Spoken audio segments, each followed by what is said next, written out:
Good afternoon, everybody. And this is a very short recorded class to complete what we did in our first week. So this completes class set 1.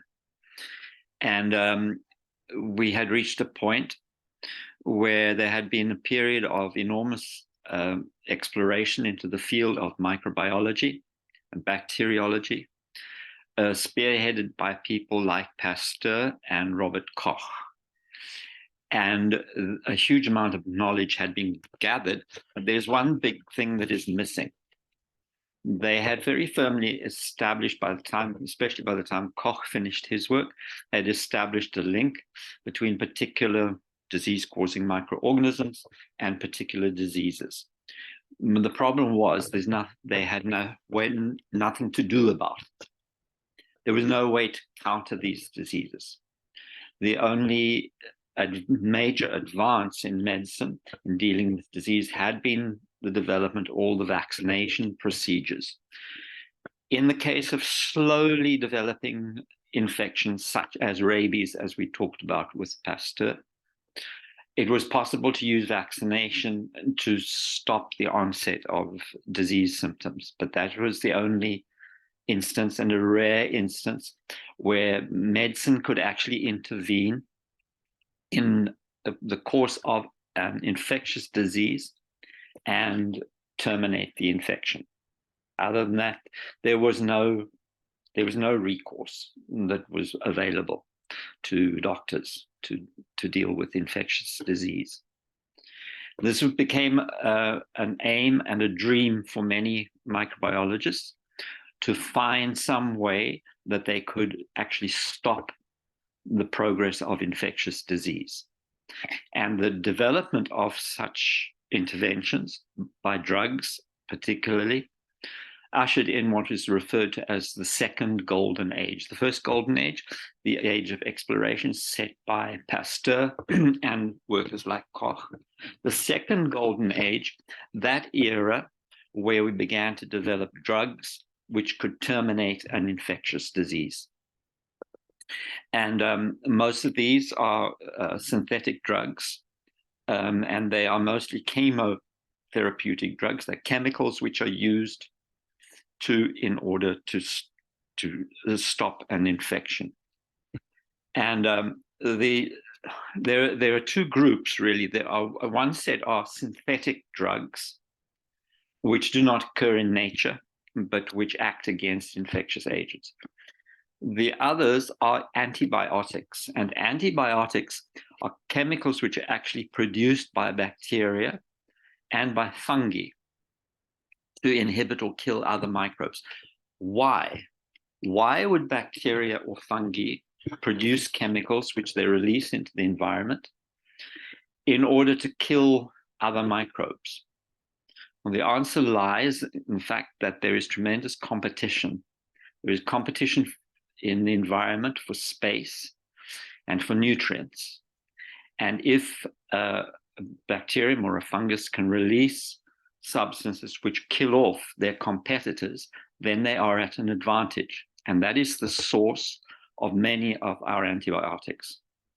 In addition to that, as we said, there are synthetic drugs. And in fact, the synthetic drugs were the first to be produced, with one exception.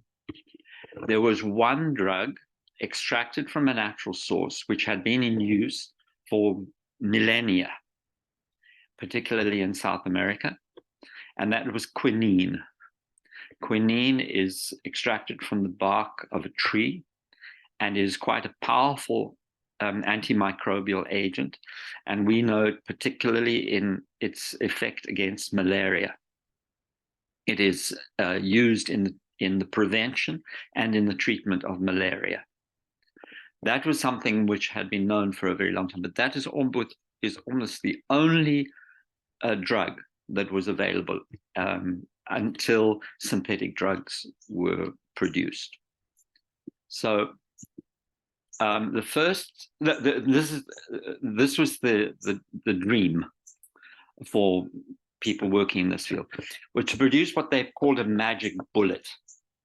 And a magic bullet to them meant that you could develop a drug which would destroy a pathogen without harming the host. Now, it's very easy to wipe out a pathogen if you kill the host, because the pathogen depends on the host.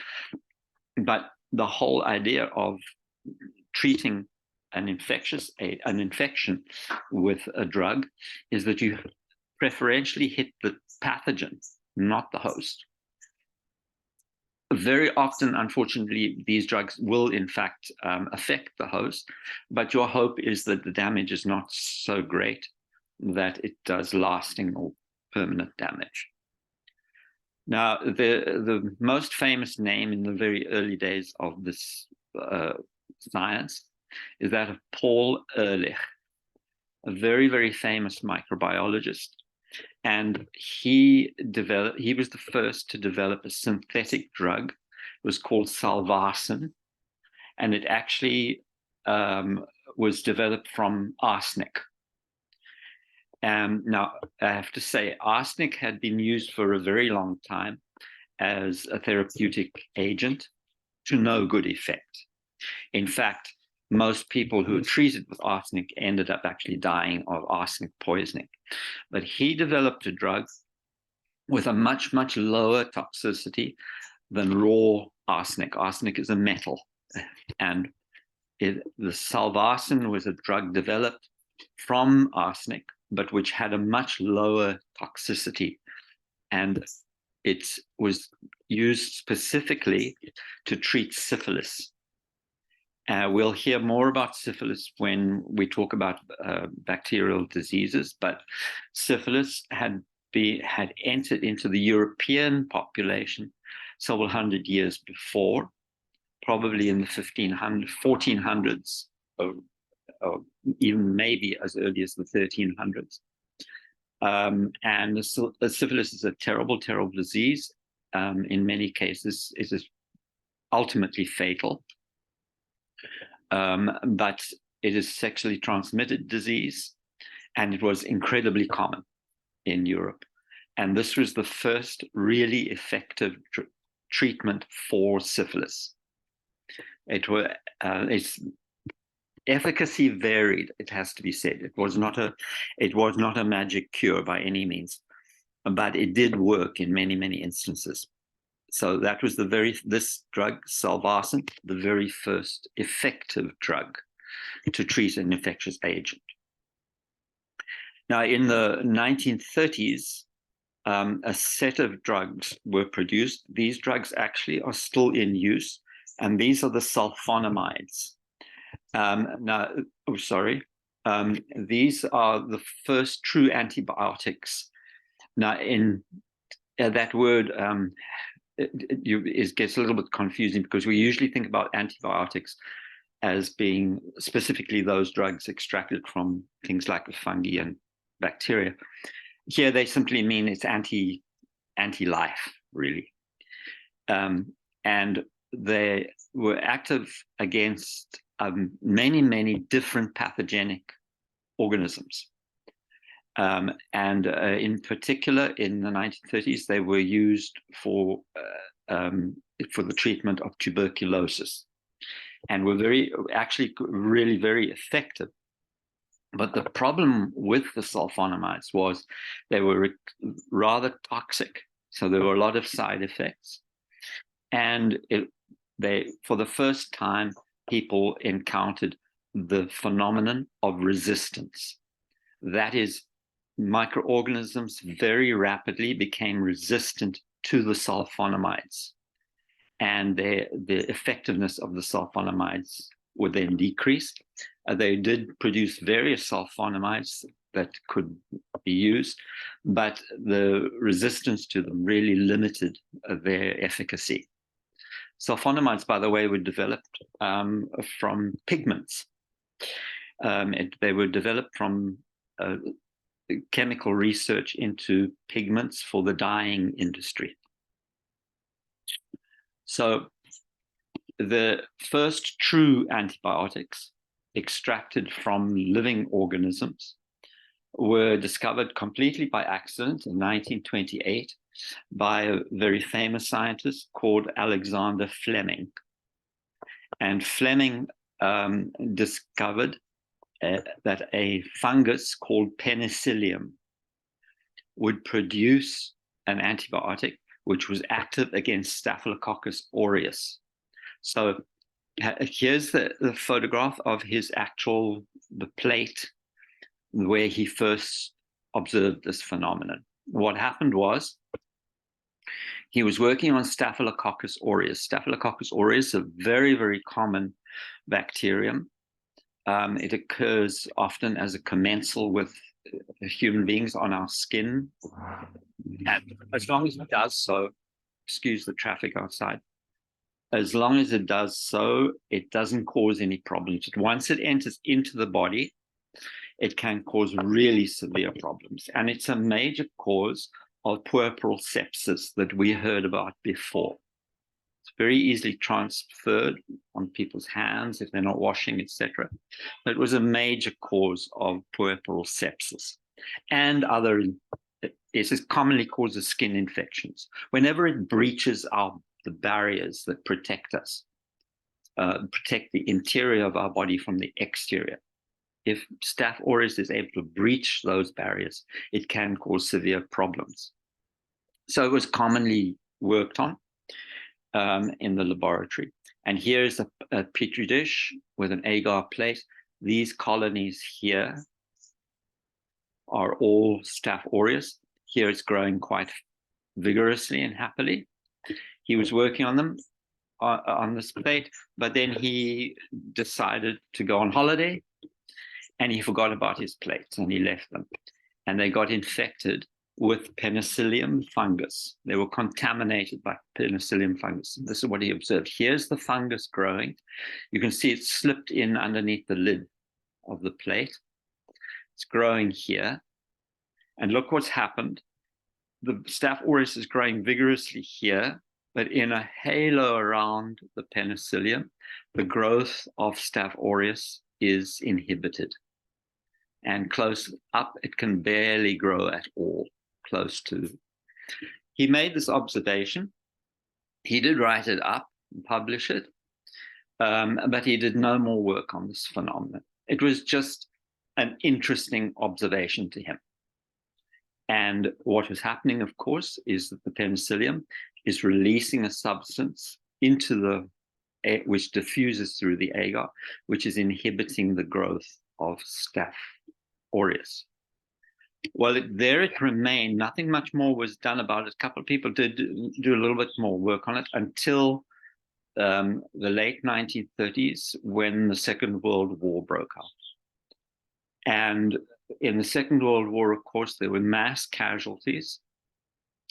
People were suffering from wounds from battles, and those wounds were commonly infected.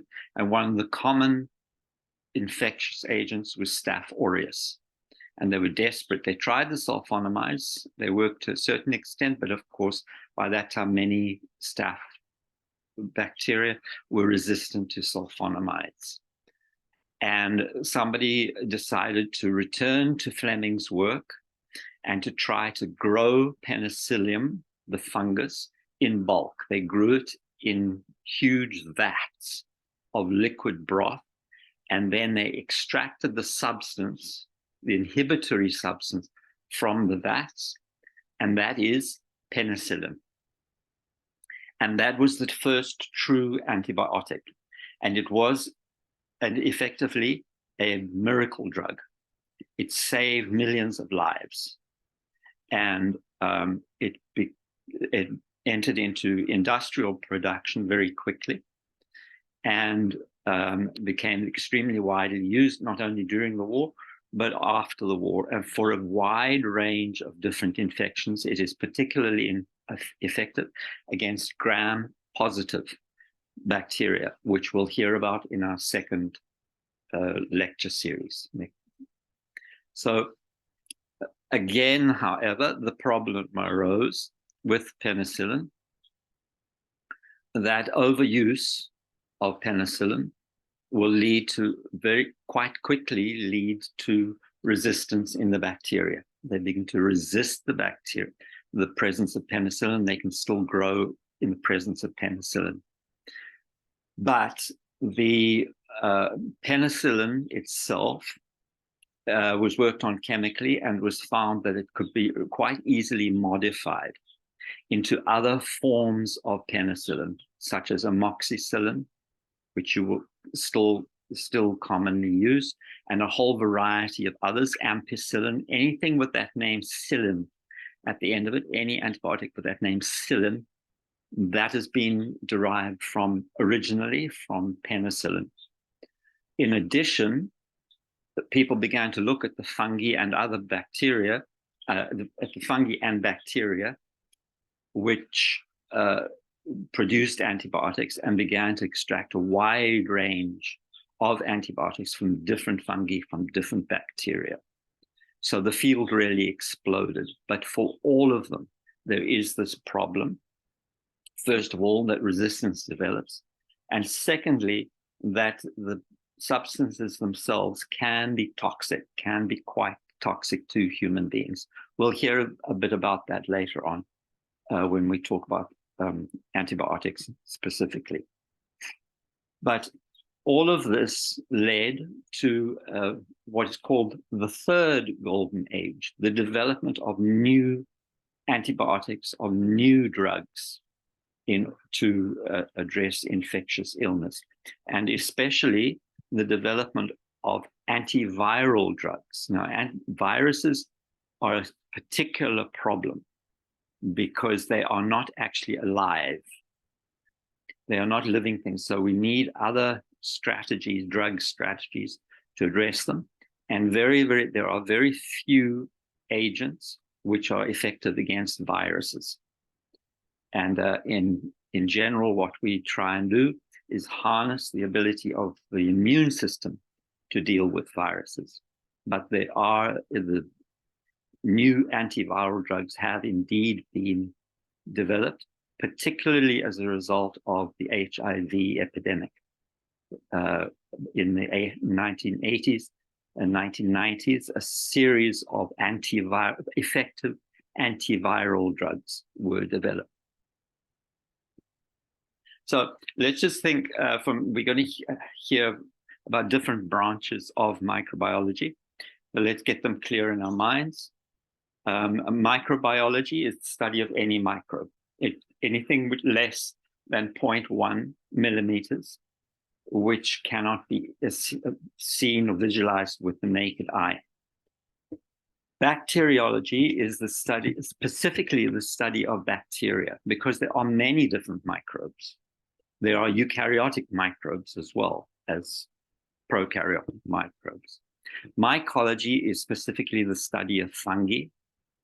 And parasitology is a loose term, which is the study of eukaryotic microbes. Now, many eukaryotic microbes are in fact the larval stages of large parasites, such as worms and things like that. But there are indeed many eukaryotic parasites which are truly microbes. So parasitology is the study of all of them. And the microbiologists become involved where there are larval stages or adults which are less than 0.1 millimeters. Virology. Now, we have not talked much about viruses, but we will get to some firm definitions of what viruses are and what they do. Virology is a study of viruses. And the viruses were actually discovered only in the early 20th century. And again, they were discovered somewhat by accident. And their presence could only be inferred because viruses are so small, they can't be visualized with a microscope.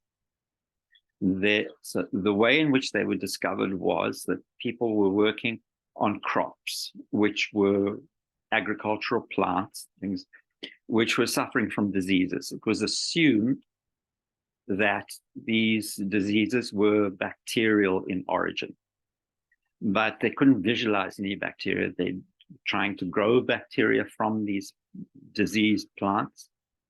And one set of plants was widely used as an experimental plant, and that was tobacco, which is very easy to grow and showed reproducible disease symptoms. And they mushed up tobacco leaves, and they tried to purify medium from them. And they tried to purify the medium by passing mushed up leaves through a filter.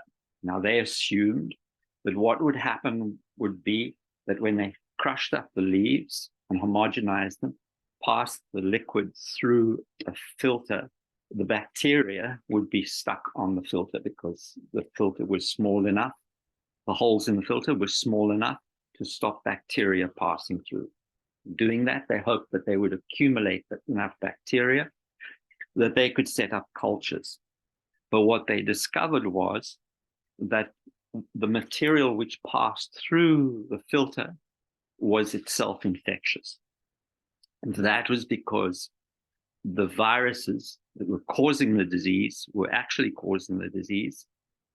were small enough to go through the holes. And for that reason, they were initially called filterable particles. And this phenomenon was noted at the very end of the 19th century, and research into them exploded in the early part of the 20th century. But it was, and they were shown to be the cause, for example, the first disease which was firmly tied to these filterable particles, the viruses, was tobacco mosaic disease. And a lot of work was done on tobacco mosaic disease, but it remained invisible. The particles remained invisible, and right up until the early 1950s, when the electron microscope was developed. And with electron microscopes, which can magnify far, far higher than light microscopes, the tobacco mosaic virus was the very first viral particle to be visualized. And here's one of the early pictures. And here you can see these thread-like objects here are the viral particles themselves. We are now really in what is called the fourth golden age. And the fourth golden age is the era of microbial genetics. The reason for that is that as soon as the structure and function of DNA was elucidated by Watson, Crick, and Wilkins in the 1950s,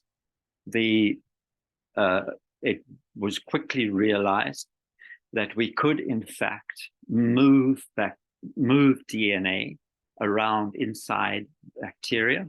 We could manipulate DNA, and we could get DNA to actually do things for us. We'll find out more about how that is done later on when we talk more about the functioning of DNA. But the use of bacterial DNA in particular, and bacteria as vectors for useful DNA, is the basis of the science of molecular biology. Molecular biology is the study of how DNA directs protein synthesis. And we now know a lot about bacterial genomics, which is the study of an organism's genes. And we know also how to manipulate those genes. We can edit the genes. There is a technique called CRISPR, which we'll talk about later, which enables specific editing. And we can actually take DNA from different sources and introduce properties into organisms which they do not inherently have. And this is the science of recombinant DNA. Recombinant DNA technology, for example, enables molecular biologists to introduce a useful gene into bacteria and get the bacteria to produce a useful product for us. Most insulin, for example, insulin is a protein, it's a hormone, which regulates blood sugar, as you probably know. And most insulin now is actually produced through recombinant DNA technology. So, as I've said before, in this class, our emphasis is on microbial and human interaction, but it's actually only rather a narrow window into the importance of microbes in human ecology. And I'll finish by telling you that probably the most important interaction of microbes with the rest of the planet is in their ability to recycle compounds, break them down into simple units, which organisms can then, especially plants, can then use in providing through the processes of photosynthesis, for example, providing food and energy to the rest of living systems. Now think about it this way. Plants take in a very simple thing. They take in carbon dioxide and they take in water. Any photosynthetic organism, that is what they do. They use carbon dioxide and water. They initially build sugars, but they then use those sugars to build very, very complex biomolecules.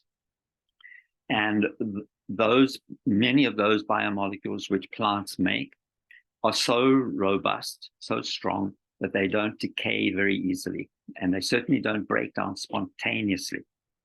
So these simple things, carbon and hydrogen and oxygen, can get bound into these molecules, which would last a very, very, very long time unless something intervened to break them down. We say that those molecules are recalcitrant. They don't break down very easily. Now, if they don't break down, then these elements would get bound into them for time immemorial. And soon the planet would run out of those building blocks for biological processes to proceed.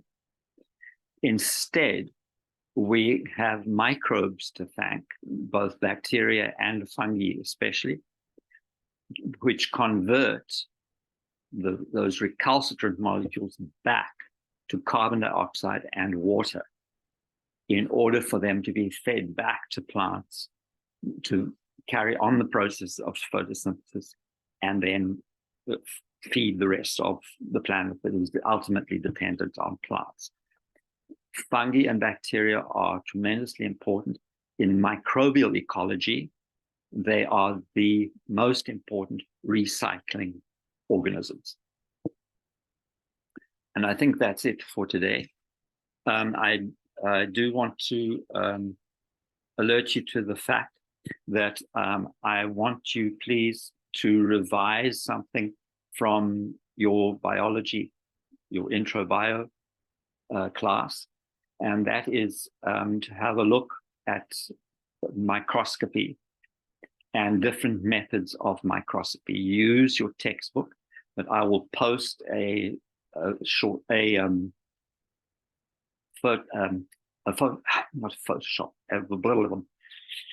PowerPoint presentation for you to use as a basis for your own revision. Okay, so please have a look at that. Please make sure you do that really soon, because you are going to be doing this in lab, and you'll need the backup before you proceed, but you also need it for our class. And the second thing is the introductory assignment is already up. People have been signing up for the Pearson site, so it is quite possible. If you need an access code, you need to contact the bookstore through the bookstore site to get that access code.